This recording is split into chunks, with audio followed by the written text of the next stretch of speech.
여러분, 기독교 교회라고 하면 퍼뜩 떠오르는 상징적인 것이 우리는 아마 십자가 그리고 사랑을 떠올리게 될 것입니다. 십자가를 떠올리게 되면 당연히 사랑을 떠올리게 되고, 교회에서 사랑을 떠올리게 되면 십자가를 떠올리게 될 수밖에 없습니다. 이 둘은 떨어질 수밖에 없는 중요한 교회 그리고 기독교의 상징인 것입니다. 오늘 어쩌면 여러분이 모두 잘 알고 계시고 익숙히 여러 번 들으셨던 그 본문과 장면과 설교들일 것입니다. 그러나 저도 한번 이 십자가를 긴 호흡으로 한번 준비해 보았습니다. 오늘 우리가 읽었던 이 본문은 베드로가 예수님에게 혼나는 장면인 것입니다. 그런데 그냥 혼나는 것이 아니라 아주 심하게 혼이 났습니다. 베드로라고 하면 예수님의 수제자라고 우리는 잘 알고 있습니다. 그런 수제자에게 사탄아라고 하는 아주 심한 말까지 하게 되었습니다. 그런데 우리는 이 뒤의 이야기를 잘 알고 있습니다. 당연히 예수님은 십자가에 돌아가셔야지만 하기 때문에 베드로에게 심한 말을 하였지만, 또 한편으로 인간적인 마음으로 베드로의 입장을 보자면 도대체 베드로가 그렇게 크게 혼날 만한 말을 했는가라는 생각을 할 수밖에 없습니다. 당연히 제자의 입장에서 자신의 스승인 예수가 죽게 된다고 했을 때 어느 누가 그 죽음을 가로막고 싶지 않았을까요? 당연히 자신의 스승인 예수를 지키고 싶었을 것입니다. 그러나 너무나 당연한 그 이야기를 할 때 예수님께서는 베드로에게 아주 심하게 혼을 내면서 사람의 일과 하나님의 일을 이야기하고 있습니다. 오늘 본문 24절을 보시면 이렇게 말씀하고 있습니다. 예수께서 돌이키시며 베드로에게 이르시되 사단아 내 뒤로 물러가라. 너는 나를 넘어지게 하는 자로다. 내가 하나님의 일을 생각하지 아니하고 도리어 사람의 일을 생각하는도다 하시고 라고 말씀하고 있습니다. 여기서 우리가 보아야 될 것은 하나님의 일과 사람의 일이 구별되어져 예수님께서 말씀하고 있다고 하는 것입니다. 분명히 베드로는 좋은 뜻으로 예수님을 지키겠다고 말하고 있지만 그 좋은 뜻을 예수님께서는 베드로에게 사람의 일이다라고 말하고 있습니다. 하나님의 일이라고 하는 것은 우리는 지금 잘 알고 있습니다. 당연히 예수님은 십자가에 돌아가셔서 하나님의 뜻을 이루어야 될 것인데, 도대체 그 사람의 일은 무엇이길래 예수님께서 이렇게 심하게 베드로를 혼냈을까? 한번 우리가 살펴보고자 합니다. 우선 지금 제자들의 관계가 어떤지 먼저 살펴보려고 하고 있습니다. 지금 제자들은 알게 모르게 자리 경쟁을 열심히 하고 있습니다. 서로 다투면서 누가 큰 자인가 낮은 자인가를 다투고 있습니다. 간단하게 마가복음 10장 41절에 보면 열 제자가 듣고 야고보와 요한에 대하여 화를 내거늘 이라고 나와 있습니다.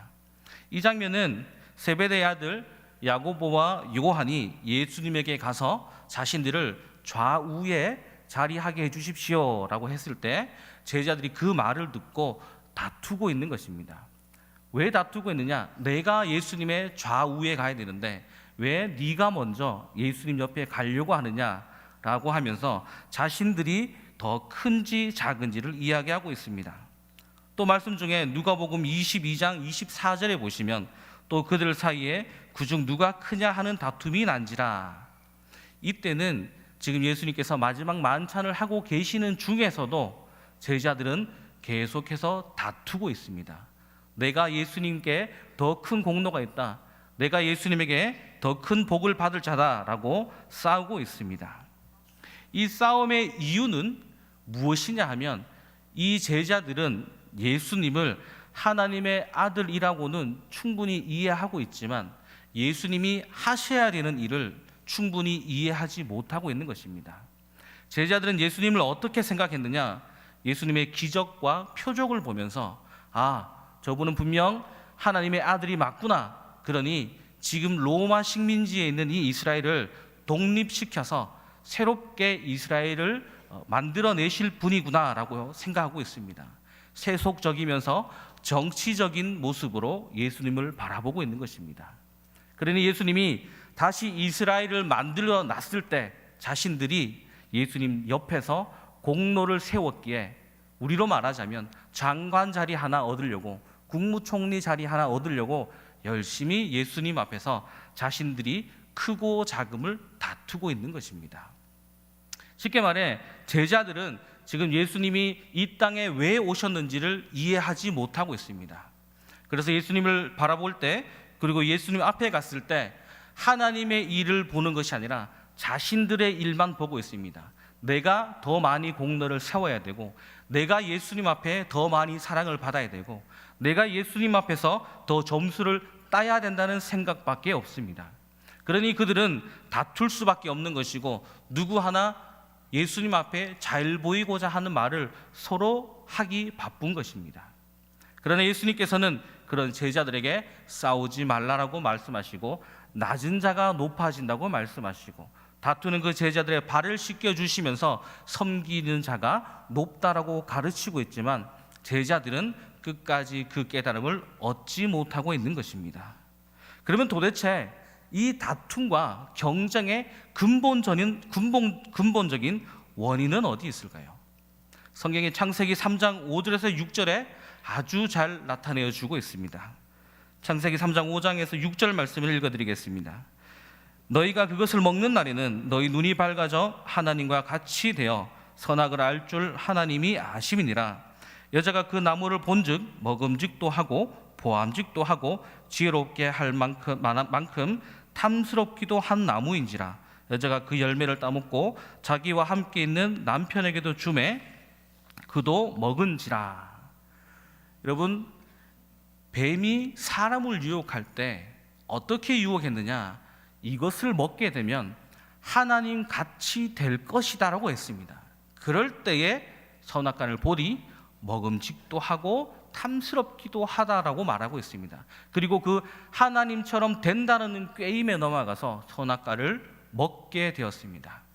여러분, 선악과를 먹기 이전에는 사람에게 있어 선과 악의 기준은 하나님에게만 있었습니다. 하나님이 보시기에 선한 것만 사람들은 할 수 있었습니다.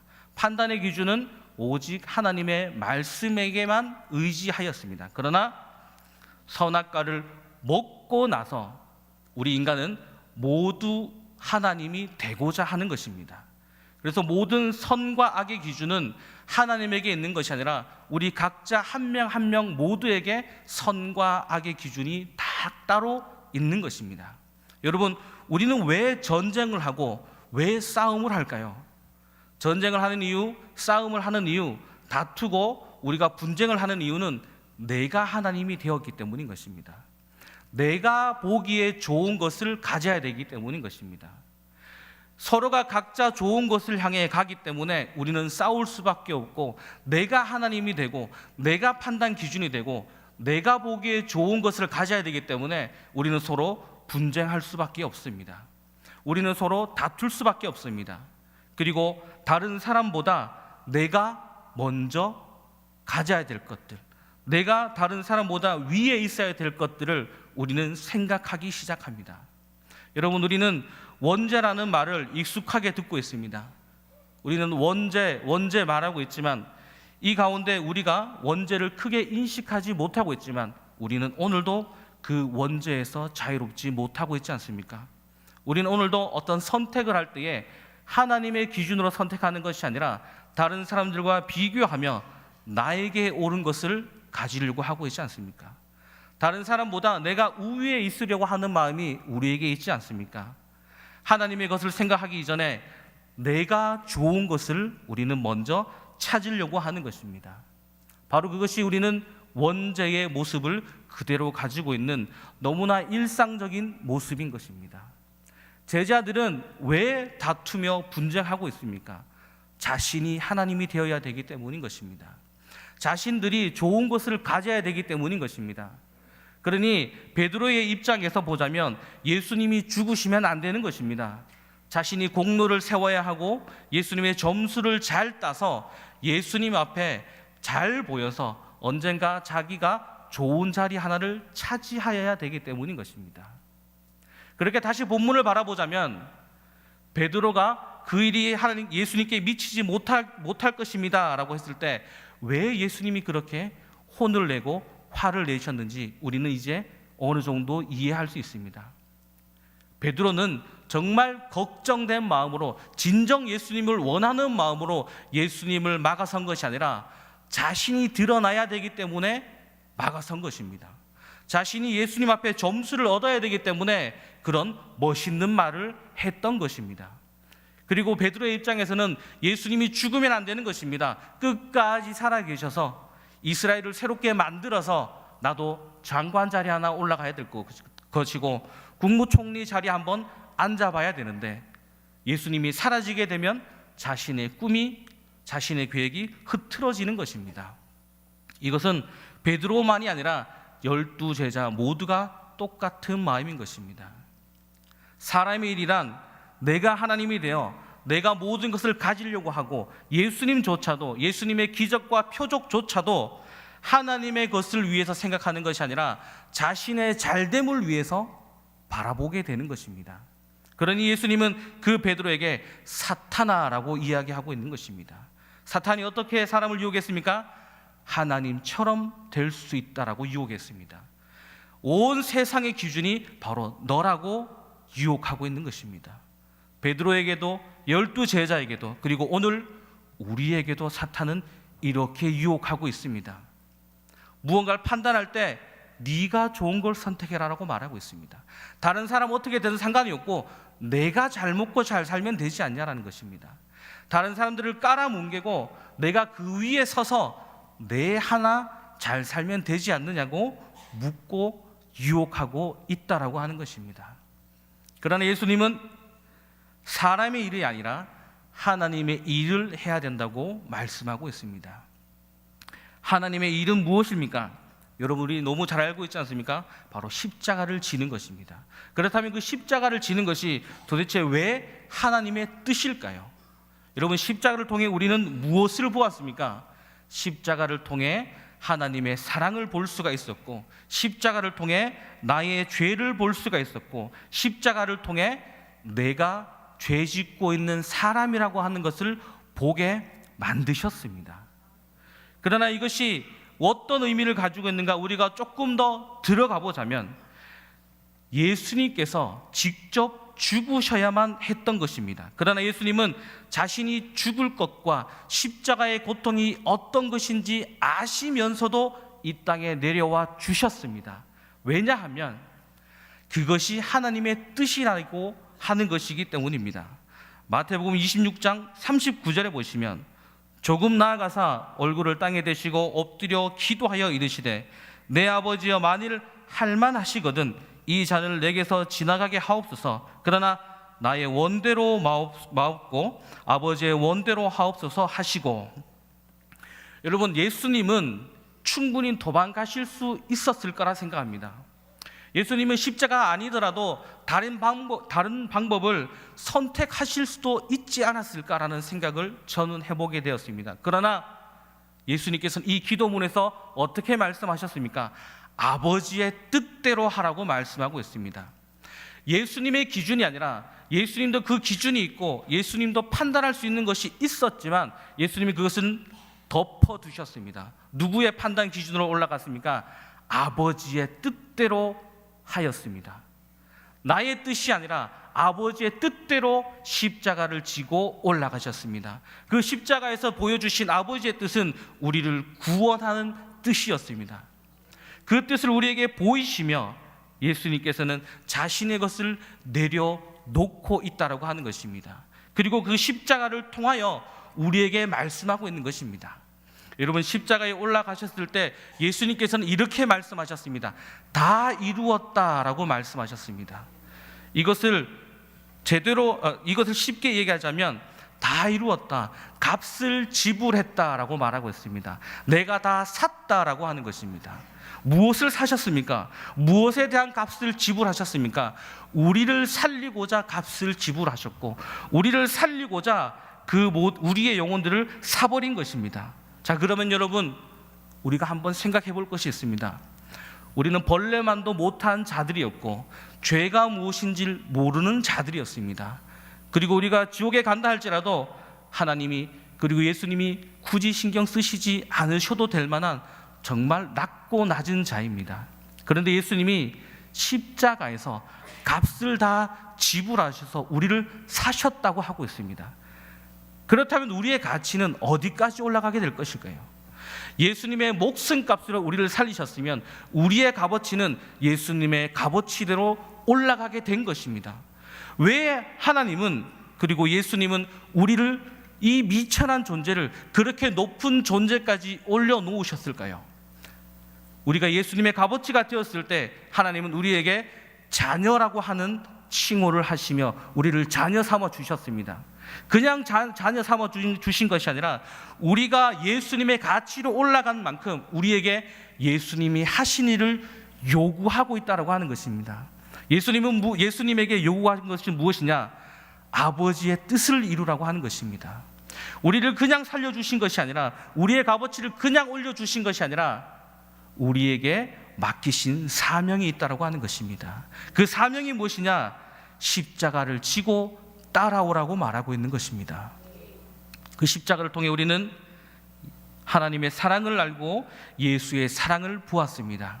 그리고 우리에게 십자가를 지고 따라오라고 말씀하고 있는 것은 우리의 판단으로 다른 이들을 판단하고 우리의 기준으로 다른 이들을 누르고 괴롭히고 다른 이들을 업신여기는 것이 아니라 나의 입을 다물고 나의 기준을 덮어두고 하나님의 기준으로 다른 사람들을 보라고 하는 것입니다. 하나님의 기준으로 세상을 바라보라고 하는 것입니다. 내가 용서받았던 것처럼 다른 이를 용서하라고 부르신 것입니다. 많은 사람들이 이렇게 말씀하고 있습니다. 그것은 예수님이니까 하셨지, 그것은 예수님이니까 하실 수 있었지. 여러분, 예수님이 우리를 예수님과 같이 만들어 주셨습니다. 그런데 우리는 할 수가 있는 것입니다. 우리가 할 수 있는 것이 아니라 예수님이 우리를 그렇게 만들어 주셨다고 하는 것입니다. 그러니 우리는 용서할 수 있는 근거가 있는 것입니다. 우리는 다른 사람들을 사랑할 수 있는 근거가 우리에게 있다라고 하는 것입니다. 여러분, 성경에는 우리에게 경고하는 말씀이 있습니다. 마태복음 7장 21절에서 23절까지의 말씀입니다. 나더러 주여 주여 하는 자마다 다 천국에 들어갈 것이 아니요 다만 하늘에 계신 아버지의 뜻대로 행하는 자라야 들어가리라. 그날에 많은 사람이 나더러 이르되 주여 주여 우리가 주의 이름으로 선지자 노릇하며 주의 이름으로 귀신을 쫓아내며 주의 이름으로 많은 권능을 행하지 아니하였나이까 하리니 그때에 내가 그들에게 밝히 말하되 내가 너희를 도무지 알지 못하니 불법을 행하는 자들아 내게서 떠나가라 하리라. 여러분, 이것이 무슨 뜻일까요? 여러분, 여기서 많은 사람들이 선지자 노릇하고 귀신을 쫓았다고 말하고 있습니다. 사람들이 보기에 대단한 일을 했습니다. 선지자 노릇하는 사람이고 귀신을 내쫓았다고 하는 것은 다른 사람들이 바라보았을 때 대단한 능력자인 것이죠. 그런데 불법을 행하는 자라고 말하고 있습니다. 여기서 불법은 무엇일까요? 하나님 뜻대로 행하지 않은 자를 말하고 있는 것입니다. 많은 공로를 세우고 사람들이 보기에 대단한 신앙의 표적들을 갖췄다 할지라도 그 안에 사랑이 없다면, 그 안에 십자가의 뜻을 행하지 못한다면, 그 안에 하나님이 원하는 뜻을 이루지 못했다면 그 많은 공로들이 아무런 의미가 없다라고 말하고 있는 것입니다. 우리는 때로 이렇게 말하고 있습니다. 나는 교회에서 이것을 했습니다. 하나님, 내가 교회에서 이것을 이루었습니다. 저것을 했습니다. 나는 이런 것을 했습니다. 나는 저런 것을 했습니다. 라고 우리도 모르게 다른 사람들과 비교하며 내가 하나님이 되고자 다른 사람들보다 위에 올라가려고 하는 마음이 있지 않습니까? 이것을 이루었습니다. 저것을 이루었습니다. 하지만 하나님 앞에서는 필요 없는 것입니다. 하나님에게 필요한 것은 무엇일까요? 다른 사람들을 사랑하는 것입니다. 다른 이들을 용서하는 것입니다. 다른 이들을 나보다 낮게 여기는 것이 바로 아버지의 뜻인 것입니다. 원수를 사랑하라고 예수님이 말씀하셨습니다. 그리고 자신이 원수된 우리를 위해서 십자가를 지셨지 않습니까? 보여주셨지 않습니까? 그리고 우리에게 말씀하고 있습니다. 너희도 하나님의 자녀가 되었으니 너희는 내 목숨값으로 사서 예수님의 목숨의 가치가 된 사람들이니 너희도 나와 같이 십자가를 지고 용서하며 따라오라고 말하고 있습니다. 저 천국에 올라갔을 때 하나님, 예수님, 나는 많은 공로가 없습니다. 나는 사람들이 보기에 좋아할 만한 공로를 세우지 못했습니다 라고 고백할 때 예수님이 이렇게 대답하실 수도 있습니다. 너는 나의 뜻을 행하지 않았느냐라고 말하고 있습니다. 십자가를 지고 갈 때 예수님께서는 많은 사람에게 비방을 받고 저주를 받았습니다. 하나님의 뜻을 행하는데 칭찬받은 것이 아니라 저주받고 비방받았습니다. 도리어 많은 선지자들이, 도리어 많은 서기관들이 사람들 앞에 존경과 칭송을 받았다고 하는 것을 우리는 생각해 보셔야 될 것입니다. 사람들이 보기에 좋은 행동을 하시겠습니까? 사람들이 보기에 부러워할 만한 것들을 가지시겠습니까? 하나님이 보시기에 아름다운 것을 가지시겠습니까? 여러분, 2019년이 이제 마무리되어져 가고 있습니다. 여러분, 1년을 살아오면서 우리는 나를 위해 사셨습니까? 하나님을 위해 사셨습니까? 나의 공로를 세워보고 계십니까? 용서하고자 했던 기도의 숫자를 세워보고 있습니까?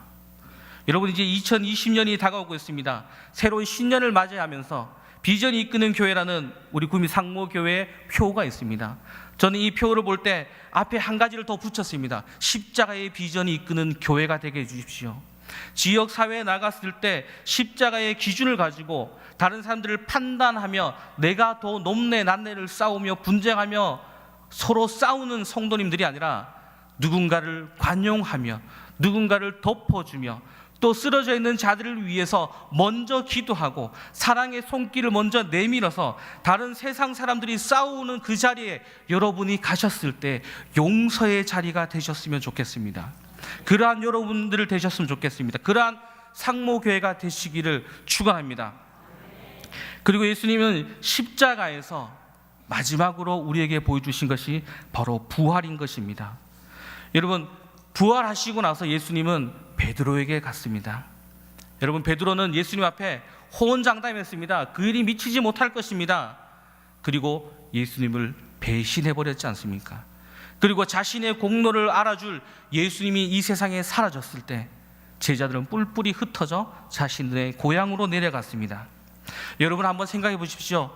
저 같으면 저를 배신한 사람 만난다면 쉽게 용서 못할 것 같습니다. 그리고 아마 저를 배신한 사람은 저를 보면 도망갔겠지요. 그런데 예수님은 부활하시고 나서 베드로에게 찾아갔습니다. 그리고 베드로가 쭈뼛쭈뼛한 자기가 했던 그 일을 아마 생각했을 것입니다. 아마 부끄러워서 얼굴도 못 들을 그 마음을, 정말 어찌할 수 없는 그 부끄러움을 가지고 있었을 것입니다. 예수님은 무엇을 하셨습니까? 용서하셨습니다. 그리고 그 용서를 가지고 무엇을 말하고 있습니까? 내 양을 먹이라고 말하고 있습니다. 이것이 무슨 뜻일까요?